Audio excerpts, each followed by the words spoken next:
generally speaking, investing in yourself is the best thing you can do. Anything that improves your own talents. Like, nobody can take it away from you. They can run up huge deficits and the dollar can become worth far less.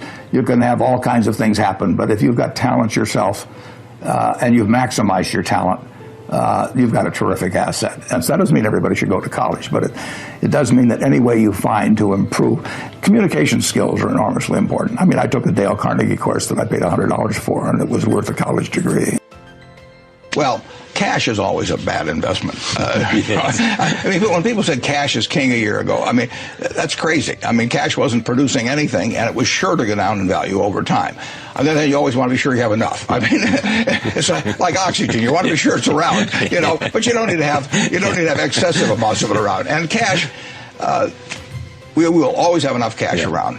But anytime we have surplus cash around, I'm unhappy. I mean, I would much rather have good businesses than cash. And we found a chance in the last year or thereabouts to deploy. We came in with something over $40 billion in cash, and we've got about $20 billion now, and we've had some earnings. So we put a lot of cash to work, and I like that. No, I'd much rather own a good business than have cash. And it is a hedge against the dollar? Well, you can say all assets are a hedge against the dollar. I mean, all you know is that the dollar is going to be worthless 10, 20, 30 years from now. I say worth less, not worthless. Right. You want to watch that. But it will be, you know, and that's true of almost every currency that I can think of. The question is how much it depreciates in value. The real test of whether you would like it as an investment is whether you would be happy if it never got quoted again, and just in terms of what the asset did for you. But that doesn't, I would say this about gold. If you took all of the gold in the world, it would roughly make a cube 67 feet on a side. So if you took all the gold in the world, we could have a cube that went down there 67 feet, 67 feet high, and that would be the whole thing. Now, for that same cube of gold, it would be worth, at today's market prices, about $7 trillion. That's probably about a third of the value of all the stocks in the United States. So you could have a choice of owning a third of all the stocks in the United States, or you could have a choice of owning that little block of gold, which can't do anything but kind of shine there and make you feel like Midas or Croesus or something of the sort. Now, for $7 trillion, there are roughly 1 billion acres of farmland in the United States. They're valued at about $2.5 trillion. It's about half the continental United States is farmland. You could have all of the farmland in the United States. You could have about 7 Exxon Mobils, and you could have $1 trillion of walking around money.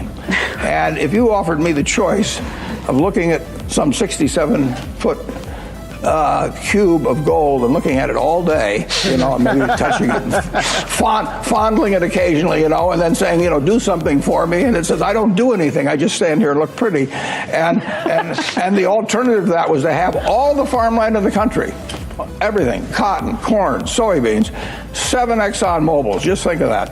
Add $1 trillion of walking around money.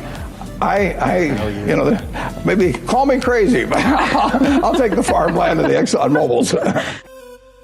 How did it come to your attention? How do you find a stock like PetroChina? I sit there in my office and I read an annual report, which fortunately was in English, and it described a very good company. And told about the oil reserves, told about the refining, told about the chemicals, everything else. And I sat there and read it, and I thought to myself, this company is worth about $100 billion.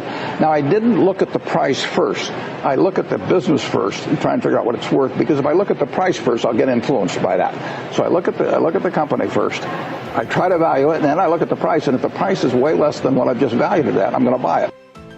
The important thing is to be able to define which ones you can come to an intelligent decision on and which ones are beyond your capacity to evaluate.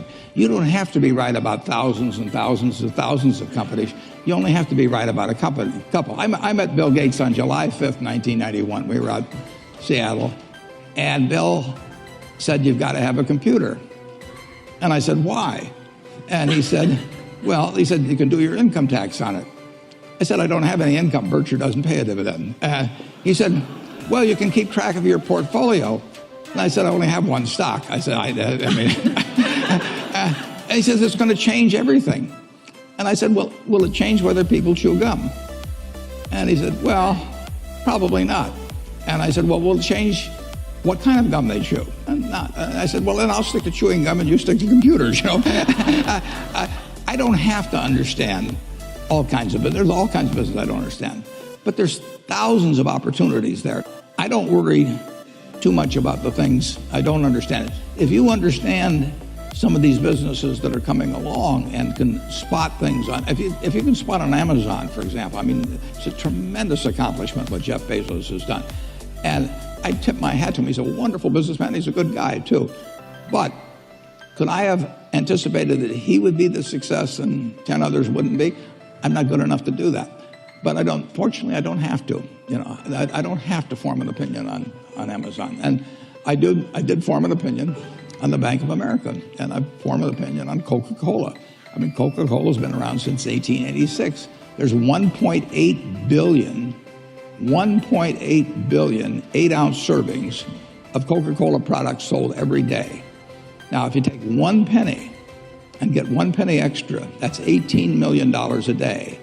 And 18 million times 365 is 7 billion, 3 less 730 billion, or $6,570,000,000. So annually, $6,570,000,000 from 1 penny. Do you think Coca-Cola is worth a penny more than, Joe's Cola?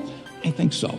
So, and I've got about 127 years of history that would indicate it. So those are the kind of decisions I like to make. And you may have an entirely different field of expertise than I would have, and probably much more up to date in terms of the kind of businesses that we're seeing evolve. And you can get very rich if you just understand a few of them.